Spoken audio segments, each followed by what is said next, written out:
Заплаших клиент с полиция. Да, факт, вярно е. И сега ще ви разкажа какво се случи.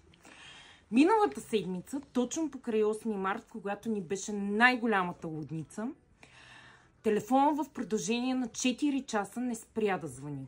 Някакви деца, ама до такава степен се базикаха с нас. Това продължи примерно на 5. На 6 по същия начин. През нощта пак бяха звъняли. И вече на 6 не ми издържаха нервите. И след 5-то обаждане, аз не гледам кой звъни, чувам някакъв глас. Ми дадоха ми вашия номер и оттам. И казвам, ако продължите да ми звъните, ще отида в полицията и ще ви дам на всичките номерата и ще видите какво ще се случи.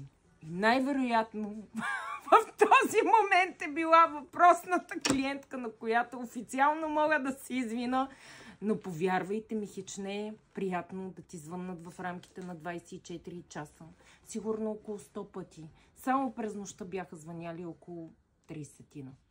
И така, заплахите с полиция ги има в Лангифт.